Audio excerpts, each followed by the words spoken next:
ሰላም የቻናላችን ቤተሰቦች በዚህ ቻናል አማርኛ፣ እንግሊዘኛ፣ ሂሳብ እንዲሁም ሌሎች ትምህርቶችን በኦንላይን እናስተምራለን። መማር የምትፈልጉ እዚህ ከታች ባስቀመጥላችሁ ስልክ በኢሞ፣ በዋትስአፕ፣ በቴሌግራም እንዲሁም በሌሎች ሶሻል ሚዲያዎች ይደውሉልን። የምትፈልጉትን ትምህርት በምትፈልጉት ሰዓት እናስተምራለን፣ እያስተማርን እንገኛለን።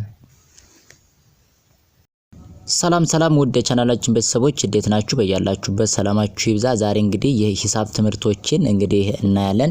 የሂሳብ ትምህርት እንግዲህ ከመጀመሪያው ጀምረን ከመደመር ጀምረን መደመርን፣ መቀነስን፣ ማካፈልና ማባዛትን እያለን ከታች ጀምረን እንዴት አድርገን ሂሳብን እንደምንረዳና እንዴት አድርገን በቀላሉ ሂሳብን ማስራት እንደምንችል እናያለን ማለት ነው። ከዛ በፊት ለቻናላችን አዲስ ከሆናችሁ ላይክ፣ ሰብስክራይብ፣ ሼር በማድረግ ቤተሰብ ሁኑ። ምክንያቱም የምንለቃቸው አዳዲስ ቪዲዮዎቹ ቀጥታ ለእናንተ እንዲደርሷችሁ ማለት ነው። እንዲሁም ደግሞ በኦንላይን መማር የምትፈልጉ እዚህ ከታች ባስቀመጥንላችሁ ስልክ በዋትስአፕ፣ በኢሞ፣ በቴሌግራም እንዲሁም ደግሞ በሌሎች የሶሻል ሚዲያዎች ኮንታክት በማድረግ ቀጥታ ደውሉልን። በአገር ውስጥም በአገር ውጭም ያላችሁ እንዲሁም ህጻናትን ማስተማር የምትፈልጉ ስራችሁን እየሰራችሁ የምትፈልጉትን ኮርስ በፈለጋችሁ ሰዓት መማርና መውሰድ ትችላላችሁ። በአጭር ጊዜ ተምራችሁ የምትቀየሩበት ወይም ደግሞ የምትፈልጉትን ትምህርት እንድትወስዱ አድርገን እናስተምራለን ማለት ነው። ስለዚህ ዛሬ እንግዲህ የሂሳብ መደመር የሚለውን ከመጀመሪያው ጀምረን እንዴት አድርገን ነው ብዙ ቁጥሮችን ባለ አንድ ሲሆኑ ባለ አንድ ዲጂት ባለ ሁለት ዲጂት ሲሆኑ ባለ ሶስት ዲጂት ሲሆኑ ባለ አራት እያሉ ከፍ እያሉ በጣም እየበዙ ቁጥሮች ሲሄዱ እንዴት ነው የምንደምር የሚለውን ዛሬ በደንብ አድርገን ከመጀመሪያው ጀምረን እናያለን። እስከ ሙሉ ቪዲዮ ድረስ ተከታተሉ። ለምሳሌ የመጀመሪያው እንግዲህ 8 ሲደመር 9 ነው አይደል የሚለው 8 ሲደመር 9 ይሄው እዚህ ላይ እንደምናየው ምን ይለናል? 8 ሲደመር 9 እኩል ይሆናል 17። ይሄውን ባለ አንድ ነው። እንግዲህ በሂሳብ ትምህርት እቺ የመሃለኛዋም መደመር ትባላለች፣ እቺኛዋ ደግሞ እኩል ይሆናል ትባላለች። ይሆናል ማለት እኩል ይሆናል ማለት ወይም ይሰጠናል። 8 ሲደመር 9 8 እና 9 ተደምረው ይሰጡናል ለማለት ይችን ምልክት እንጠቀማለን። እኩል ነው ብለን 17 እንላለን ማለት ነው። ሌላ እነዚያውም ባለ አንድ ዲጂት ይሄው 8 አንድ ዲጂት ነው፣ 9 አንድ ዲጂት ነው፣ ተደምረው እኩል ይሆናል 17 ሁለት ዲጂት ሰጡን ማለት ነው። ስለዚህ አሁን ባለ አንድ ዲጂት መደመር ሂሳብ ይባላል። ሁለተኛው ላይ ስንመጣ ደግሞ እንግዲህ ይሄ ሂሳብ ለጀማሪዎች ነው። ገና ከታች ላላችሁ ሂሳብን በቀላሉ መጀመርና መረዳት የምትችሉ ለጀማሪዎች የሚሆን ሂሳብ ነው ማለት ነው። ስለዚህ የመጀመሪያው እንግዲህ ቺኛዋ ደግሞ ማለት 7 ነች። 7 ቺኛዋ ሲደመር 5 እኩል ይሆናል ስንት ሰጠን? 12። 7 ሲደመር 5 እኩል ይሆናል 12 ብለን በመደመር በዚህ በሂሳብ ህግ መሰረት እንደዚህ እናስቀምጣለን። ይቺኛዋ ደግሞ ማነች? 0 ነች። 0 ቺኛዋ ሲደመር 9 0 ሲደመር 9 ስንት ነው የሚሰጠን? 9 ነው አይደል የሚሰጠን። ምክንያቱም ከማንኛውም ቁጥር ጋር 0 ብትደመር ምንም ለውጥ የላትም። 0 ሲደመር 9ም አደረግነው 9 ሲደመር 0ም አደረግነው አቀያይረን የሚሰጠን ራሱን 9 ነው የሚሰጠን። ለውጥ አታመጣም ማለት ነው። 0 ተደመረችም ተቀነሰችም ለውጥ አታመጣም ማለት ነው። ሌላኛው ይሄኛው ማን ነው? 10 ነው። 10 እንግዲህ ይሄኛው ባለ ሁለት ዲጂት ነው። እዚህ ላይ ሁለት ዲጂት ነው ያደረግነው። እዚህ ላይ ያቺ ሁለት ዲጂት ነች። ምክንያቱም አንድ ዲጂት ነች፣ 0 አንድ ዲጂት ነው፣ ሁለት ዲጂት ነች። 10 ሲደመር 6 10 ሲደመር 6 እኩል ይሆናል ስንት ሰጠን? 16። 10 ሲደመር 6 እኩል ነው 16 እንላለን። እሺ እዚህኛው ስንመጣስ ቺኛዋ ማነች? 8 ነች። 8 ሲደመር 3 እኩል ነው ስንት ሰጠን? 11። 8 ሲደመር 3 11 ይሆናል ማለት ነው። እሺ ሌላኛው ወደዚህኛው ስንመጣ እነዚህ በሙሉ ባለ ሁለት ዲጂቶች ናቸው። እነዚህ ደግሞ ለምሳሌ ቺኛዋ 1 2 1 እና 2 አሁን ሁለት ዲጂት ናቸው። እዚህኛው ስንመጣ 2 እና 1 አሁን ሁለት ዲጂት ናቸው። ስለዚህ 12 ሲደመር 21 ባለ ሁለት ዲጂት ናቸው። 12 ሲደመር 21 እኩል ነው ስንት ሰጠን? 33 አሁን ባለ ሁለት እና ባለ ሶስት ዲጂት በምንደምርበት ጊዜ ያደማመር ስልቶች አሉ እንግዲህ በጣም በሂሳብ የሚያስፈልጉ። አሁን ስለዚህ ይሄ 33 እንዴት እንደመጣ እንየው። ያት የመጀመሪያዋን ከፊት ያሉትን ትደምራላችሁ። ያችን ከፊት 12 የምትለዋን ከፊት ያለችው ማነች? 2 ነች አይደል? 2ን እንወስዳለን ሲደመር እዚህኛዋስ ከ21 የሚለው ላይ ደግሞ ከፊት ያለችው እዚህ ላይ ማነች? 1 ነች። ስለዚህ 2 ሲደመር ይችኛዋ 1 ከዚህኛውም የፊተኛውን ትወስዳላችሁ ከዚህኛውም የፊተኛውን ትወስዳላችሁ 2 ሲደመር ይችኛው 1 3 ይሄው እዚህ ላይ 3ን ትጽፋላችሁ። ከዛ የቀራችሁን ደግሞ ትደምራላችሁ። ከዛ እቺ ከዚህኛው ማን ቀረች? 1 ቀርታለች። 1 ሲደመር ከዚህኛው ማን ቀርታለች? 2 ስለዚህ 1 ሲደመር ይችኛው 2 3 አሁን መልሳችሁ እቺን 3ን ትጽፋላችሁ። ስንት ሆነልን ማለት ነው? 12 ሲደመር 21 33 በቀላሉ ማለት ነው። ምንም አእምሮአችን ሳናጨናነቅ አሁን እነዚህን ምናልባት ትንሽ ቁጥሮችን ባለ 1 ባለ 2 የሆኑ ቁጥሮችን በድምጽ ወይም ማለት በቃላችን ወይም ደግሞ እንደዚህ በአእምሮአችን ልንሰራቸው ወይም ልናስባቸው እንችላለን። ሂሳቦችን ግን ከፍ እያሉ ሲሄዱ ፊደሎቹ እየጨመሩ ቁጥሮቹ እየጨመሩ 100,000 10,000 20,000 ምናምን እየጨመረ ሲሄድ በአእምሮአችን እንሰራው ብንል አንችልም። ስለዚህ ሂሳብን በ10 አድርገን በትንሽ ደቂቃ በማይክሮ ሰከንዶች በአንዴ መጨረስና ሂሳቡን መስራት እንችላለን በቀላሉ ማለት ነው። ስለዚህ ምንም አእምሮአችንም ሳናጨናነቅ ፍሪሊ ሂሳብን በቀላሉ ማስላት እንችላለን። ስለዚህ 33 ይሰጠናል። ለዚህኛው ላይ ስንመጣ 19 ሲደመር 27 ነው የሚለው 19 ሲደመር 27 እኩል ነው ብሎ እንግዲህ እንዴት እንደመጣ 46 ሰጥቶናል። አሁን 19 ሲደመር 27 እኩል ነው 46።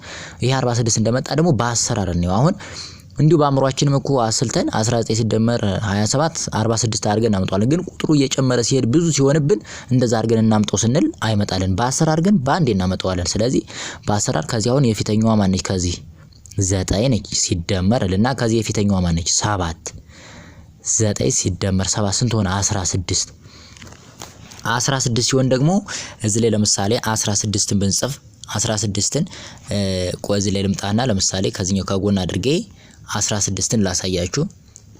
ምንድነው 16ን አሁን ራሱ ብጽፈው 16ን ሙሉን አልጽፈው። ምንድነው ማደርገው? 6ን ጽፍና አንድ አለኝ ነው የምለው። ግልጽ ነው። ሁለት ቁጥሮች አንድ ላይ ዲጂት ሲመጡብን ሙሉን አጽፋቸውም ምን እናደርጋለን? 16 አሁን ከፊቷ ያለች ማነች? 6 ነች። 16 ማለት 1 እና 6 ናቸው። አሁን 6 ነች ከፊቷ ያለች። ስለዚህ 6ን ጽፍና አንድ አለኝ እላለሁ። አንድ አለኝ ወደ ኋላን ማስቀራት አንዷን ማለት ነው። አንድ አለኝ ከኋለኛው ጋር ነው መደመራት። ከዛ የሁለተኛው ላይ ያልተደመሩ ማን አሉን? 1 እና 2 አሉን። 1 ሲደመር 2 3 1 ደግሞ ቅድም ያስቀረዋት አለች ወደ ኋላ 4ን መጥቼ እዚህ ላይ ጽፋታለሁ ማለት ነው። ስለዚህ ስንት ሆነልን ማለት ነው? 46 ሆነልን ማለት ነው። 46 በቀላሉ እዚህኛው ላይ እንምጣሽ። እዚህኛው ላይ ስንመጣ 23 ሲደመር 6 እኩል ነው 29 ይላል። 23 ሲደመር 6 እኩል ነው 29። አሁን ይሄ እንዴት እንደመጣን ነው በአእምሮአችንም ደምረን 29 እናመጣዋለን። ግን በአሰራር እንደምረው። አሁን የፊተኛዋ ከዚህኛው ማን ነች? 3 ነች። 3 ሲደመር የዚህኛው ግን ማን አለ? ማንም የለ ራሱ 6 ብቻ ስለሆነ ምን እናደርጋለን? ራሱን እንደምረዋለን። 3 ሲደመር 6 9 እንጽፈዋለን። አንድ ዲጂት ብቻ ስለሆነ ራሱን እንጽፈዋለን። ሁለት ዲጂት ቢሆን ነው ግን አንዱን የፊተኛውን እንጽፍና አንዱን እናስቀረው ነበር የኋለኛውን ማለት ነው። ስለዚህ 9 3 ሲደመር 6 9 እንጽፋለን። ከዛ 2 አለች። 2 ሲደመር እዚህ ላይ የሚደመር ሌላ ቁጥር የለም። ራሷን ቁጭ እናረጋታለን። ስለዚህ 23 ሲደመር 6 29 ሰጠን ማለት ነው። መልካም። ሌላኛው 16 ሲደመር 29 16 ሲደመር 29 እኩል ነው 45 እንዴት እንደመጣ ደግሞ እኔ መጀመሪያ የፊተኞችን እንደምር ይቺን የፊተኛዋ ማነች? 6 የዚህኛው የፊተኛዋ ማነች? 9 6 ሲደመር 9 ስንት ሆነ? 15 እንግዲህ ሁለት ቁጥር ነው 1 እና 5 ማለት ነው። ስለዚህ ፊት ያለችው ማነች? 5 ነች። 5 ነች። ስለዚህ 5ን እንጽፍና አንድ አለኝ እንላለን። አንድ አለኝ ሙሉን አይጻፍም ሁለት ዲጂት ከሆነ ማለት ነው። አንድ አለኝ ብለናል። አንድ አለኝ በውስጥ ታዋቂ አለች ከኋለኛው ጋር የምትደመር በውስጥ ታዋቂ አንድ ቁጥር አለችን ማለት ነው። 15 5ን እንጽፍና አንድ አለኝ ብለናል። ከዛ ከዚህኛው መጣና የቀሩትን እንደምር። ማን ቀርቷል? ከዚህ 1 ሲደመር እዚህኛው ላይ ማን አለን? 2 ይሽኛው 2 ማለት ነው። ስለዚህ 1 ሲደመር 2 ስንት ነው? 3 የቅድሞ አንድ አለኝ ያላት ማን አለች? 4 ስለዚህ 4ን እንጽፋታለን። ስለዚህ ስንት ሆነልን? 45 በቃ በአሰራር በቀላሉ 16 ሲደመር 29 45 በጣም አሪፍ። ሌላኛው ወደዚህኛው ስንመጣ ማን አለች? 5 ሲደመር 30 5 ሲደመር 30 እኩል ነው 35 እንዴት እንደመጣ እንየው። መጀመሪያ እንግዲህ እኛዋ ምንም ሌላ ቁጥር ስለሌላት ራሷንም ትደመር 5 ሲደመር ከዚህ የፊትኛው ማን ነው? 0 5 ሲደመር 0 ደግሞ 5 ነው። 0 ለውጥ ስለሌላት 5ን ጻፍናት። ከዛ 3 ቀረችን። 3 እዚህኛው ጋር የሚደመር ስለሌለ ራሷ 3ን ወስደን ቁጭ እናደርጋታለን ማለት ነው። ስለዚህ 5 ሲደመር 30 እኩል ነው 35 5 ሲደመር 30 እኩል ነው 35 በአሰራር በዛ አይነት መልኩ እንሰራቸዋለን ማለት ነው። አሁን እያንዳንዱን ደግሞ እንዴት እንደሆነ አብረን በአሰራርም እያየን እንሄዳለን ማለት ነው። ምክንያቱም እነዚህ ቁጥሮችን በቀላሉ በአእምሮአችን ሳናጨናነቅ እንደዛ አድርገን መስራትና መረዳት ቁጥሮችን እንችላለን። አለያ በአእምሮአችን እየሰራን እንሂድ ወይም ደግሞ በአእምሮአችን ሁሉንም ቁጥሮች እንስራቸው ብንል በጣም ከባድ ነው የሚሆነው። ትንሽ ሲሆኑ ልንሰራቸው እንችላለን፣ ግን ቁጥሩ ከፍ እያለ በሄደብን ቁጥር በጣም ከፍ እያለ ሲሄድ ለአእምሮአችን በጣም ከባድ ይሆንና መስራት ይከብደናል ማለት ነው። ሌላኛው ለምሳሌ እንስራ። ሌላ ቁጥር ማንን ልጻፍ? ለምሳሌ 12 ሲደመር 89 ብል 12 ሲደመር 89 ወይም ደግሞ እዚህኛው ልምጣና ሶሪ 12 ሲደመር 89 ስለዚህ እኩል ይሆናል ልበለው። እኩል ይሆናል ማን ይሰጠናል ነው። እኩል ይሆናል ማን ይሰጠናል? እንግዲህ እነዚህ ቁጥሮችንም እንደምር ይሄው ያያችሁት 12ን ከ89 ጋር ደምረው። አሁን ምንድነው የማደርገው? ባለ እንደተነጋገርነው ምን እናደርጋለን? ይችኛዋን 2ን ከ9 ጋር ደምራት። 2 ሲደመር 9 ስንት ይሰጠኛል? 2 ሲደመር 9 ስንት ነው? 11 2 ሲደመር 9 ስንት ነው? 11 አሁን ይሄ 2 ሲደመር 9 11 እንደዚህ አልጽፈውም። እንደዚህ ከጻፉት ስህተት ነው። ይችን የፊተኛዋን እጽፋታለሁ። ያቺን የፊተኛዋን እጽፍና ይችን የኋለኛዋን ማስቀራት። ይችን የኋለኛዋን መጥቼ እዚች ላይ መጣና አጠፋታለሁ። ይችን በቃ አንድ እጽፍና አንድ አለ ከላይ ወስጄ እዚች ላይ ላምጣና ከላይ አንድ አለ ልበላት ማለት ነው። ይችን አንድ አለ ከላይ ምክንያቱም ሁለቱም አይጻፉም። አንድ አለ ከዛ ማን ቀረን? የሚደመሩ 2 ሲደመር 8 ሶሪ 1 ሲደመር 8 2ን ከ9 ጋር ደምረናል። የፊተኞችን ከዛ የኋለኞችን ደግሞ ስንደምር ከዚህኛው የኋለኛው ማን ነው? አንድ ነው። ከዚህኛው የኋለኛው 8 1 ሲደመር 8 9 ይችኛው አንድ አለችን 10። አሁን የሚደመር ሌላ ቁጥር ስለሌለን እዚህ ላይ እንመጣና ምን እናደርጋለን ማለት ነው? ሙሉዋን 10 እንጽፋታለን። 10 ቁጥር በጣም አሪፍ። ስለዚህ ማን ሰጠን ማለት ነው? ይሄው አሁን 12 ሲደመር ስንት ሆነልን? 12 ሲደመር 89 101 ይሆናል ማለት ነው። 101 በቀላሉ ማለት ነው። ምንም በቃ ሳንጨናነቅ በአሰራር በዚህ መሰረት እንሰራለን ማለት ነው። አሁንም ሌላ ቁጥሮችን እኔ ለምሳሌ 67 ሲደመር 58 ብንለው እኩል ነው ልበልና እኩል ነው ምን ያህል ይሰጠኛል ነው። አሁን እዚህ ላይ ማን ይሰጠኛል? አሁን ይሄን ደምረን ምናምን ሊመጣ ይችላል፣ ግን ደምረን ከምናመጣው በላይ በአሰራሩ ነው። አሁን በአእምሮአችን ትንሽ ስለሆነ ሊመጣ ይችላል፣ ግን ከፍ እያለ ሲሄድ ስለማይመጣልን በአሰራር መልመድ አለብን። ግድ መልመድ አለብን ማለት ነው። ስለዚህ እንደምራችሁ የፊተኞችን ነው የምንደምር። ለመጀመሪያ 7 ሲደመር 8 7 ሲደመር 8 ስንት ነው? 15 መተን እዚህ ላይ 15 እንደዛ አንጽፍም። ይሄ በጣም ስህተት ነው። ምን እናደርጋለን? የፊተኛዋን የምንጽፋት የኋለኛዋን እናስቀራታለን። ይችን 5 እንጽፍና አንድ አለኝ። ይችን እናጽፋና አንድ አለኝ ከላይ እዚህ ላይ አንድ አለች በውስጥ ታዋቂ ማለት ነው። አንድ አለኝ። አሁን ማን ቀሩን? ከኋላ ያሉትን ደግሞ እንደምራለን። 6 ሲደመር 5 ስንት ነው? 11 ከዚህኛዋ ከአንድ ጋር ስንት ሆነ? 12 አሁን የሚደመር ቁጥር ስለሌለው ቀጣ ቁጥሩን እንጽፈዋለን። 12 በቃ ስንት ሆነልን ማለት ነው? አሁን 67 ሲደመር 58 እኩል ነው ስንሰጠን 125 በቀላሉ ማለት ነው 125። ስለዚህ እንደዛ አድርገን በአሰራር በትንሽ በቀላሉ ምንም አእምሮአችንም ሳይጨናነቅ መስራት እንችላለን ማለት ነው። እሺ ሌላ ጥያቄ ደግሞ ልድገማችሁ። አሁንም ሌላ ጥያቄ ልድገማችሁ። 99 ልበለው። እሺ ሲደመር 87 እኩል ነው ብለው አሁን እዚህ ላይ ማን ይሰጠኛል ነው። አሁን እዚህ ላይ ማን ይሰጠኛል?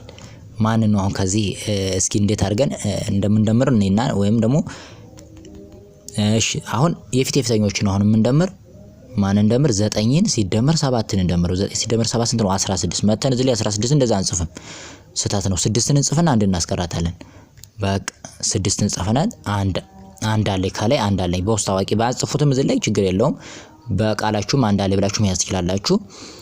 6ን ጽፌ አንድ አለኝ። አሁን ከኋላ ያሉትን ደግሞ እንደምር። ማን አለ ከ9 ከዚህኛው ማን አለ? 8። ስለዚህ 9 ሲደመር 8 ስንት ነው? 17 እዚች ላይ አንድ አለችን 18። አሁን የሚደመር ቁጥር ስለሌለ 18 ይሄው ስንት ሰጠን ማለት ነው?